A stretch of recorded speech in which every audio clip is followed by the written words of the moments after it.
ओम नमः शिवाय। ओम श्री गणेशाय नमः। जय माता दी, जय श्री हरि भक्तों। नमस्कार, सादर प्रणाम। आज चैत्र पूर्णिमा के पावन पर्व पर हम आपको सुनाने जा रहे हैं चैत्र पूर्णिमा व्रत कथा। यह कथा उन भक्तों के लिए है जो चैत्र मास की पूर्णिमा को व्रत रखकर भगवान विष्णु, माता लक्ष्मी और चंद्रमा की पूजा करते हैं। इस व्रत से घर में सुख शांति, धन और संतान सुख की प्राप्ति होती है। तो भक्तों, ध्यान से सुनिए इस कथा को। बहुत समय पहले की बात है। एक प्राचीन नगर में एक धनी व्यापारी रहता था। उसका नाम था धनपाल। उसके पास अपार धन दौलत थी। बड़े बड़े गोदाम भरे थे अनाज से, सोने चांदी के बर्तन थे, लेकिन उसके घर में सुख नहीं था। उसकी पत्नी सुमति बहुत दयालु और भक्तिमती थी, पर दोनों को कोई संतान नहीं थी। धनपाल रोज व्यापार में लगा रहता, लेकिन मन में एक खालीपन था। एक दिन सुमति ने अपने पति से कहा, स्वामी जी, हमारी सारी संपत्ति है, पर घर सुना पड़ा रहा है। कोई पुत्र नहीं, कोई कन्या नहीं। या हमने कोई पाप किया है? चलिए किसी महात्मा के पास चलते हैं। धनपाल ने हंसकर कहा, अरे भगवान जब देंगे तब देंगे, मैं तो व्यापार देखता हूँ। लेकिन सुमति का मन नहीं माना। वह रोज मंदिर जाती, भगवान विष्णु से प्रार्थना करती, हे नारायण, हे लक्ष्मीपति, मुझे एक संतान दो, मैं आपके नाम का व्रत रखूंगी। एक दिन चैत्र मास की पूर्णिमा आने वाली थी।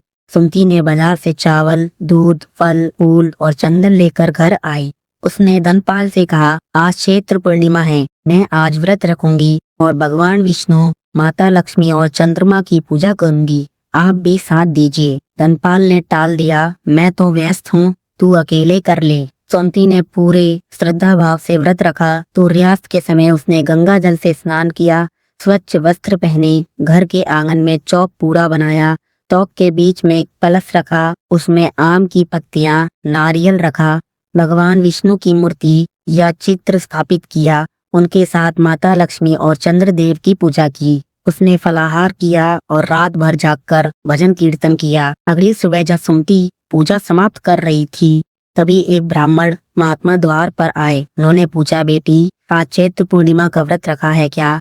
सुमति ने हाथ जोड़कर कहा, हाँ महाराज, मैंने भगवान विष्णु की कृपा पाने के लिए व्रत रखा है। महात्मा मुस्कुराए और बोले, बहुत अच्छा, सुनो, चैत्र पूर्णिमा के दिन जो भक्त पूर्ण श्रद्धा से भगवान विष्णु, लक्ष्मी जी और चंद्रमा की पूजा करता है, उसे अवश्य फल मिलता है। लेकिन एक शर्त है, पूजा के बाद इस कथा को अवश्य सुनना और सुनाना चाहिए। फिर महात्मा ने कथा सुनानी शुरू की। एक समय की बात है, एक राजा था, चंद्रसेन। वह बहुत शक्तिशाली था, लेकिन अहंकारी हो गया था। उसने सोचा कि मैं ही सबसे बड़ा हूँ, देवताओं की क्या जरूरत। उसने देव पूजा बंद कर दी। एक दिन चैत्र पूर्णिमा को पूरा राज्य उत्सव मना रहा था।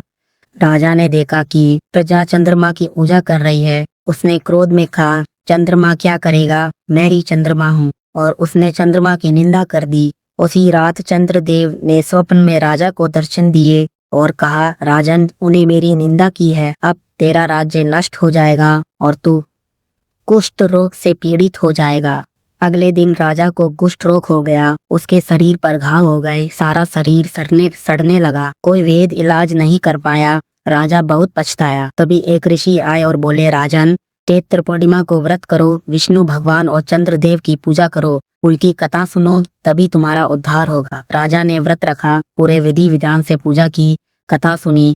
पूजा के बाद चंद्रमा की किरणें उसके शरीर पर पड़ी, चमत्कार हुआ, सारे घाव भर गए, शरीर स्वस्थ हो गया। राजा ने फिर भक्ति से विष्णु भगवान की आराधना की। भगवान विष्णु प्रसन्न हुए और बोले, राजन, अब तू सदा धर्म का पालन करना, चैत्र पूर्णिमा को व्रत रखना, कथा सुनना, इससे राज्य सुखी रहेगा। राजा चंद्रसेन ने आजीवन यह व्रत किया और उसके राज्य में कभी अकाल नहीं पड़ा, प्रजा सुखी रही। महात्मा ने कथा समाप्त करके सुमति से कहा, बेटी, इसी प्रकार तुम भी नियम से चैत्र पूर्णिमा का व्रत रखो, कथा सुनो और सुनाओ, भगवान अवश्य कृपा करेंगे। महात्मा अंतर ध्यान हो गए। सुमति ने यह कथा अपने पति धनपाल को सुनाई। पहले तो धनपाल ने हंस दिया, लेकिन कुछ दिनों बाद उसका व्यापार में भारी नुकसान होने लगा। गोदाम में आग लग गई, कई नावें डूब गई। धनपाल अब घबराया। तब सुमति ने कहा, स्वामी, अब मान जाइए, चैत्र पूर्णिमा का व्रत रखिए। अगली चैत्र पूर्णिमा पर धनपाल भी सुमति के साथ व्रत रखा। दोनों ने मिलकर भगवान विष्णु, लक्ष्मी जी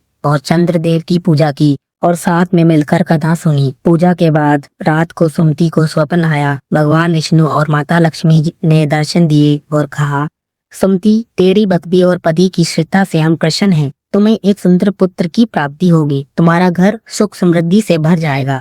सुमति ने आंखें खोली और देखा कि उसकी गोद में एक स्वर्णिम प्रकाश था। 9 महीने बाद उसे एक अत्यंत सुंदर पुत्र हुआ, जिसका नाम रखा गया विष्णुदास। धनपाल का व्यापार फिर से फलने फूलने लगा। घर में धन धान्य की कभी कमी नहीं रही। बच्चा बड़ा होने पर बहुत बुद्धिमान और भक्तिमान निकला। भक्तों, इस प्रकार चैत्र पूर्णिमा का व्रत और कथा सुनने से धनपाल और सुमति का जीवन बदल गया। भक्तों, अगर आपको ये कथा अच्छी लगी तो हमारे चैनल को सब्सक्राइब और लाइक जरूर करना। धन्यवाद। जय श्री कृष्ण। राधे राधे। जय श्री हरि। जय श्री विष्णु। जय माता रानी। जय श्री लक्ष्मी।